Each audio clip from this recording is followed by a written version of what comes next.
In this video, I'm going to walk you through sitting floor elbow curls. If you don't know what the sitting floor position is, please watch my video on sitting floor before you attempt the elbow curls. Sitting floor in itself is a really tough position to do. It's not one that I give very many of my clients because it requires so much function of the pelvis and the ankles that lots of people really struggle with it. So watch that video carefully, and if you really think that you're able to do that position well, then feel free to do this version of the exercise as well, where we're adding a little bit of a layer on top with some shoulder work too.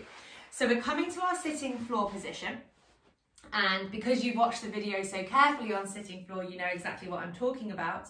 Keeping the feet locked and active throughout, keeping the pelvis tilted forwards into extension so that we're stretching off the backs of the legs and we're working the hip flexors.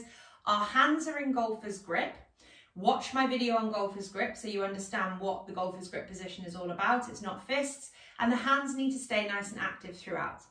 We're bringing our fingers to our temples and our thumbs face down to our shoulders, keeping the thumbs active and extended throughout the exercise. And without puffing our rib cage upwards, we are pulling our elbows to the wall. So just to walk you through that again, you set yourself up in your sitting floor position, which you understand because you watched the video. We take our fingers to our temples, and as we pull our elbows back, we are not tilting our rib cage up. So the rib cage remains grounded at the wall. The whole length of the rib cage almost is grounded at the wall, although we do have a slight arch in the lower back. And we pull the elbows back as far as we can without the rib cage tilting. So rib cage stays down, and that might mean that your elbows don't touch the wall, but then at least you're getting the movement of the shoulder rather than the rib cage compensating. So we're just watching our form here. So hands stay tight, elbows pull back to the wall if they can, but if that means that you move your rib cage to achieve the movement, correct the rib cage and just let the arms come wherever they want to come. I'm going to pull my elbows back to the wall. Hands stay firm and active. And we're moving through elbow curls. So we can do elbow curls in many different positions. We can do them in static back, flexion abdominals, wall frog, standing, kneeling. They've got all sorts of options, sitting, but this is just a sitting floor position. So as we move through the elbow curls, we are being very sure to make sure that we are not bending through our wrists.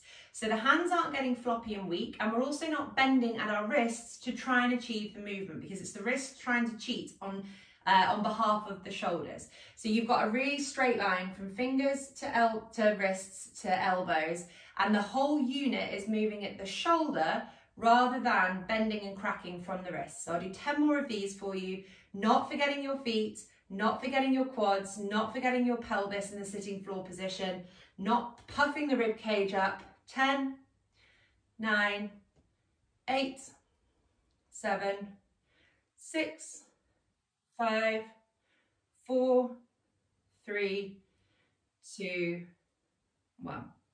And that is sitting floor elbow curl.